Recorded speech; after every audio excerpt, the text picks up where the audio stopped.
under more pressure tonight to step down. Some 70,000 people signing a petition claiming he cannot be trusted to handle this case. Jamilah Nasheed is a Missouri State Senator. She wants this prosecutor gone. And Jason Riley is a Wall Street Journal editorial board member. He's here with me as well. Ms. Nasheed, we start with you. Thank you for being here. I know you wrote to the prosecutor and said as follows, word as follows: if you should decide not to indict this police officer, the rioting we witnessed this past week will seem like a picnic compared to the havoc that will likely occur. Do you think that's helping? I mean, that seems to be suggesting that he needs to go or else. Megyn, that is the sentiment of the people that's on ground zero. Many of them feel like they need justice, and the only way justice can be served is that Bob McCullough step aside and allow for the confidence to be built within that community. Okay, now I know that his father was killed. His father was white. He was killed in 1964 by a black defendant.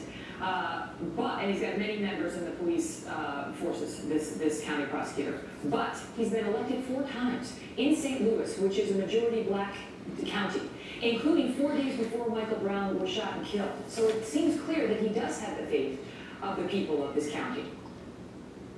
Not the African Americans that lives in that county. He was running against a black woman. He defeated a black woman guess what, 4 days before. Megyn, guess what? Guess what, Megyn? He didn't get the black vote. So does he need to have both the black vote and the white vote in order for him to have your trust?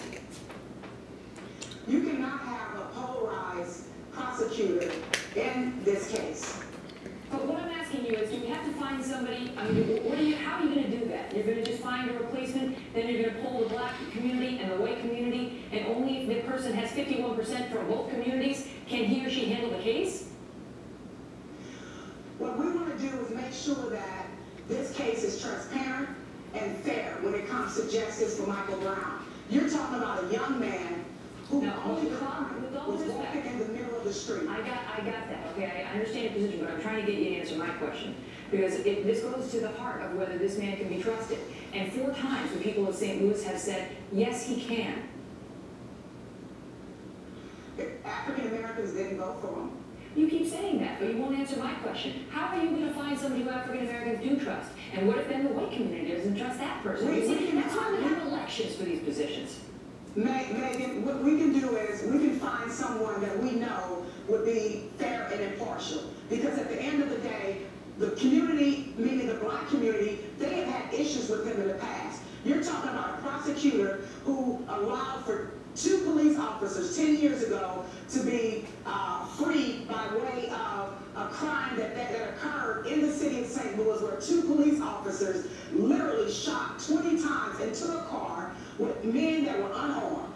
Okay? The grand jury refused to indict in that case. Those individuals. The grand jury refused to indict in that case, and then the guy got reelected several more times. Because you know why? Because Bob McCullough lied and said that those 2 men were driving their cars towards the police officer, where the grand jury came back and basically said the car was in reverse. So not only did he lie to the grand jury, he allowed for those police officers. The majority of voters on election day, and for better or for worse, that is how people get elected. That's how the community says whether they believe in it or not via the elections. As you know yourself, because you have won state elections there in Missouri. Listen, thanks for coming on. We appreciate hearing your point of view.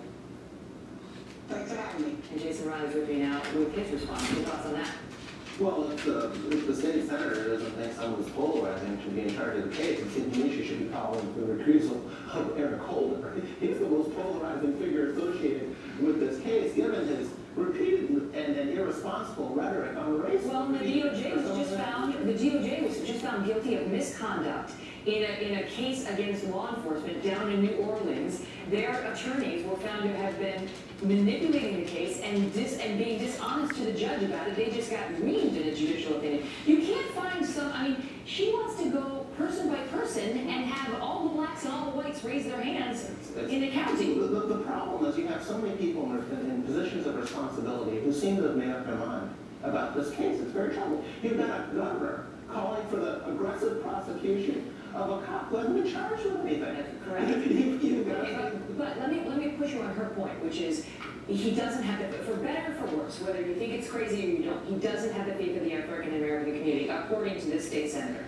And if that's true, in a case of such high pressure and controversy and so on, is there an argument to be made that why doesn't he just say, forget it, I'll find somebody else, find somebody who doesn't have this history? That's not the standard. Is he conducting himself appropriately? That's the standard. If he isn't, then the governor should step in.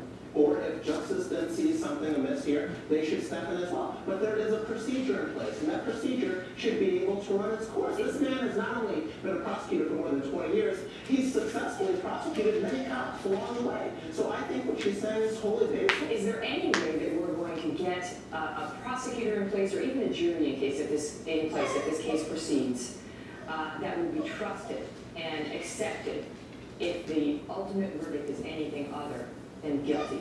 Increasingly, no. It looks like everyone is bringing a different agenda to this case. Again, Eric Holder is running this parallel investigation, highly unusual for what I've been told. You usually let the local authorities handle this unless you see something amiss. You stay out of it. He's in there. You know, you have the racial arsonists like Sharpton and Jesse Jackson in there already. So no, I mean, the polarization has taken place. I think what responsible people can do is let the process take place before you rush to judgment. And when you have state lawmakers like this out there inciting people, I don't think it helps. You know, you already have people saying those who are trying to offer the officers possible side, or at least allow for the possibility that he may not be guilty and we need to see the facts play out. Well, that's racism. I mean, that's people who don't sympathize with the black community and the black plight. But I do take very big issue with Eric Holder's position here. This is a man who has been running around the country telling people that criticism of him and Obama is race-based. He's been running around the country saying that voter ID laws are being pushed by white Republicans who are trying to disenfranchise blacks. The idea that anyone could consider him impartial in a case as racially charged as this one is just a joke. Jason, good to see you. Thank you. Well, we'll go live to the streets of Ferguson in a moment and speak with a local radio host about why he's worried that the police officers